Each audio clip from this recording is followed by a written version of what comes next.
Welcome back. As always, we'll start with a word. We have a Roman emperor to talk about. We have a whaling incident, a birthday, a song, and a quote. So grab your favorite cuppa, settle in, and let's have a look.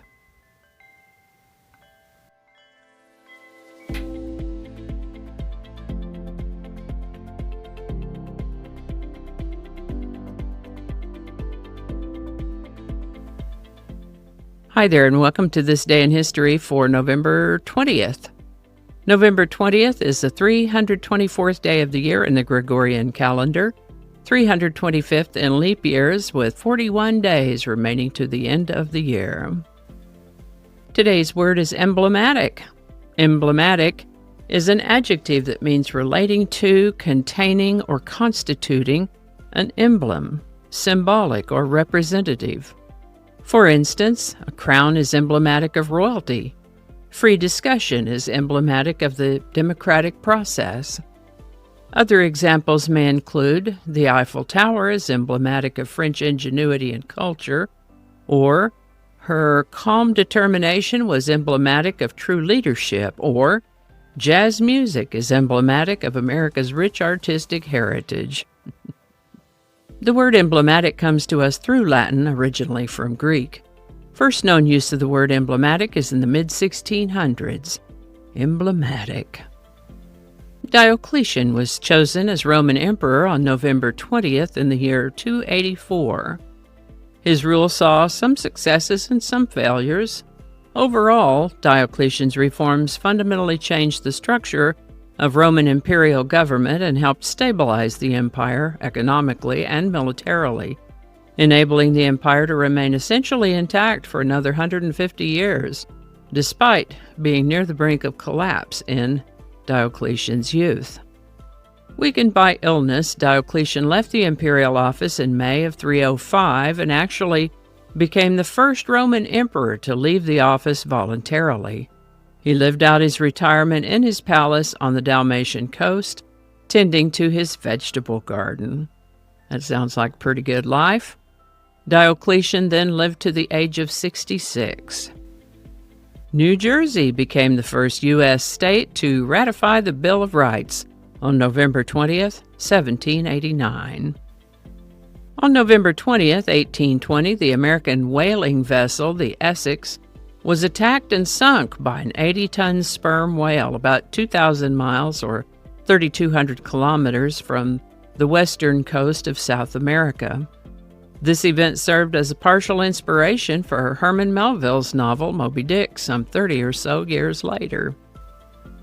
This is the birthday of Norman Joel Greenbaum, born November 20th, 1942, in Malden, Massachusetts.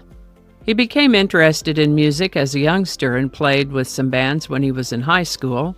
He moved to Los Angeles in 1965 and was part of a group called Dr. West's Medicine Show and Junk Band, which was a psychedelic rock band. They're best known for a novelty song called The Eggplant That Ate Chicago, which Norman Greenbaum wrote. I remember hearing that one on the Dr. Demento show. He went solo, and it seems like he wanted to be a folk singer. In fact, his demo tape of Spirit in the Sky was done in more of a folk version with an acoustic guitar. We'll talk more about that song directly. He's got a website, still working. Norman Greenbaum turns 83 in 2025. Happy birthday, Norman Greenbaum. Today's song is Spirit in the Sky by Norman Greenbaum. Interesting thing about this songwriter and this song is that Norman Greenbaum was raised as an Orthodox Jew. He happened to see Porter Wagoner singing a gospel song on TV and thought, yeah, I could do that. He dashed out the lyrics to Spirit in the Sky in about 15 minutes. He worked out several versions of the song, one in a style of an acoustic jug band, one in a Delta blues style, and one in a folk version. None of these really blew him away, but he submitted a demo tape to Reprise Records, and they worked it over, resulting in the version we all know and love today. He did get some criticism for the phrase, "Never been a sinner, I've never sinned, I've got a friend in Jesus," since Christians in general hold more of a view that we are all sinners. He didn't have that upbringing, though, and was unaware of the error. Sometimes when Christian singers performed this song, they changed that line. Even so, it's a great song, emblematic of the time in which it was created.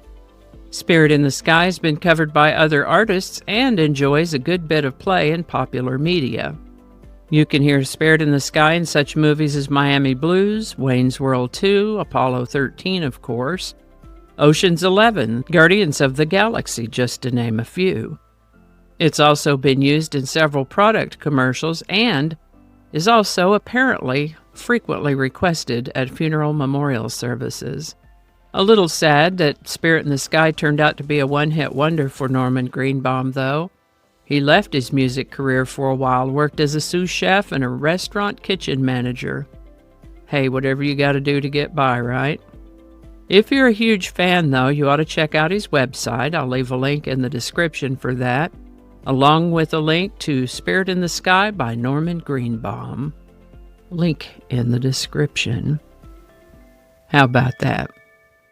Today's quote is, "It's not the man who has too little, but the man who craves more that is poor." Seneca the Younger in Moral Letters to Lucius. Alrighty, y'all take care. Be good to each other. I'll see you next time. And a hearty and grateful shout out to these lovely folks who've bought me a coffee. Thank you so much. And if you'd like to add your name to that list, there is a link in the description where you too can buy me a coffee. Alrighty. And I think that's going to do it for us today. Thank you so much for watching. Consider subscribing if you haven't already.